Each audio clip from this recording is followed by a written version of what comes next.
I don't know about anybody else, but I'll be My happy fellow to see him Americans, go. I'm speaking to you tonight from behind the resolute desk in the Oval Office. In this sacred space, I'm surrounded by portraits of extraordinary American presidents. Thomas Jefferson wrote the immortal words that guide this nation.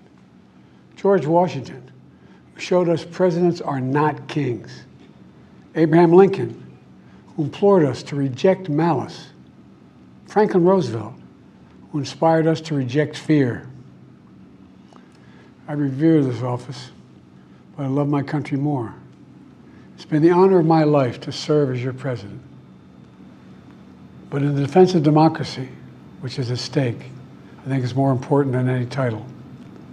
I draw strength and I find joy in working for the American people. But this sacred task of perfecting our union is not about me.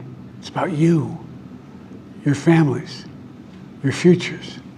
It's about we, the people. We can never forget that. And I never have. I've made it clear that I believe America is at an inflection point. One of those rare moments in history when the decisions we make now will determine our fate of our nation and the world for decades to come. America's going to have to choose between moving forward or backward, between hope and hate, between unity and division. We have to decide, do we still believe in honesty, decency, respect, freedom, justice, and democracy? In this moment, we can see those we disagree with not as enemies, but as fellow Americans. Can we do that?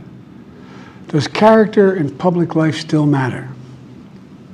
I believe I know the answer to these questions because I know you, the American people. And I know this, we are a great nation because we are good people. When you elected me to this office, I promised to always level with you, to tell you the truth.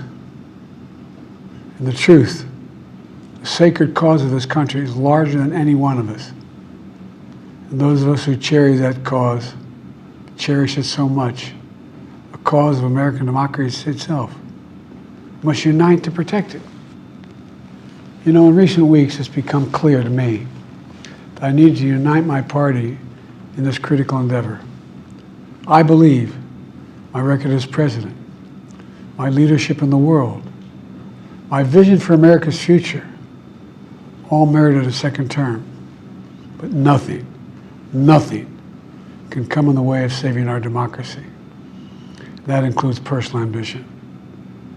So I've decided the best way forward is to pass the torch to a new generation.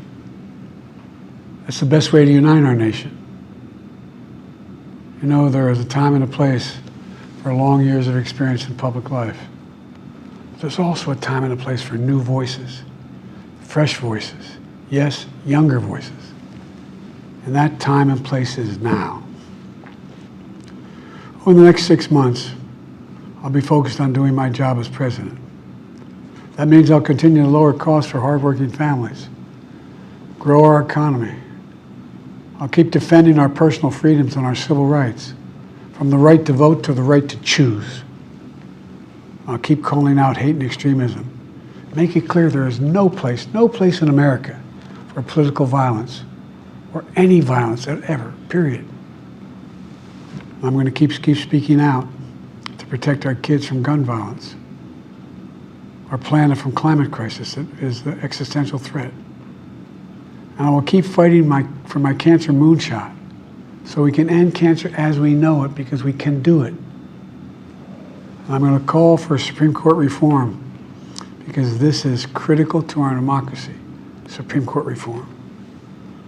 You know, I will keep working to ensure America remains strong and secure and the leader of the free world.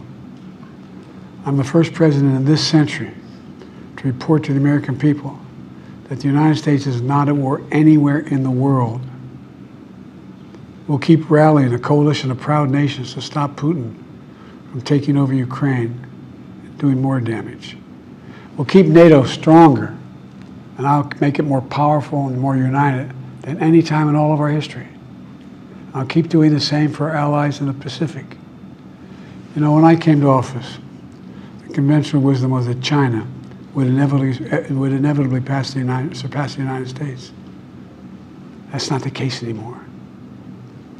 And I'm going to keep working to end the war in Gaza, bring home all the hostages, and bring peace and security to the Middle East and end this war. We're also working around the clock to bring home Americans being unjustly detained all around the world. You know, we've come so far since my inauguration. On that day, I told you, as I stood in that winter, we stood in a winter of peril and a winter of possibilities. Peril and possibilities. We were in the grip of the worst pandemic in a century. The worst economic crisis since the Great Depression. The worst attack on our democracy since the Civil War. But we came together as Americans, and we got through it. We emerged stronger, more prosperous, and more secure. Today we have the strongest economy in the world, creating nearly 16 million new jobs, a record. Wages are up. Inflation continues to come down. The racial wealth gap is the lowest it's been in 20 years. We're literally rebuilding our entire nation, urban, suburban, rural, and tribal communities. Manufacturing has come back to America. We're leading the world again in chips and science and innovation. We finally beat Big Pharma after all these years to lower the cost of prescription drugs for seniors. And I'm going to keep fighting to make sure we lower the cost for everyone, not just seniors. More people have health care today in America than ever before. And I signed one of the most significant laws helping millions of veterans and their families who were exposed to toxic materials. You know, the most significant climate law ever in the history of the world. The first major gun safety law in 30 years. And today, the violent crime rate is at a 50-year low. We're also securing our border. Border crossings are lower today than when the previous administration left office. I've kept my commitment to appoint the first black woman to the Supreme Court of the United States of America. I also kept my commitment to have an administration that looks like America and be a president for all Americans. That's what I've done. I ran for president 4 years ago because I believed and still do that the soul of America was at stake. The very nature of who we are was at stake. And that's still the case. America's an idea. An idea stronger than any army, bigger than any ocean, more powerful than any dictator or tyrant. It's the most powerful idea in the history of the world. That idea is that we hold these truths to be self-evident. We're all created equal, endowed by our Creator with certain inalienable rights: life, liberty, pursuit of happiness. We've never fully lived up to it, to this sacred idea, but we've never walked away from it either. And I do not believe the American people will walk away from it now. In just a few months, the American people will choose the course of America's future. I made my choice. I've made my views known.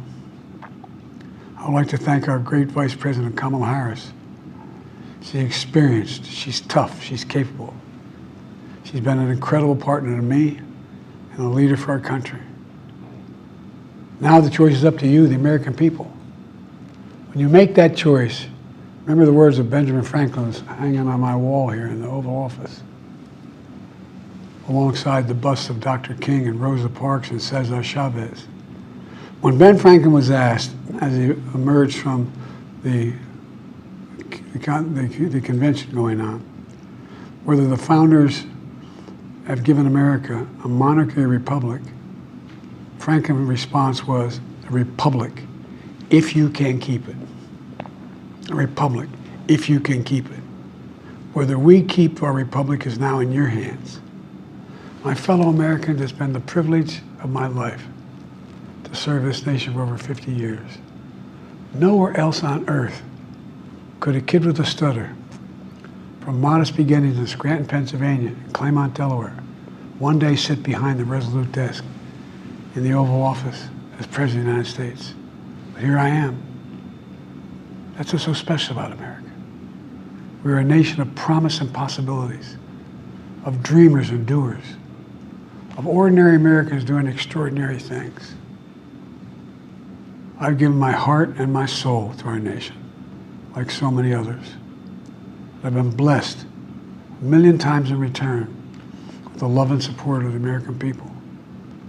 I hope you have some idea how grateful I am to all of you.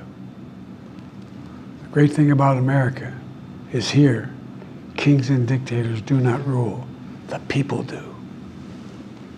History is in your hands. The power is in your hands. The idea of America lies in your hands. We just have to keep faith, keep the faith, and remember who we are. We're the United States of America, and there's simply nothing beyond our capacity when we do it together. So let's act together, preserve our democracy. God bless you all, and may God protect our troops.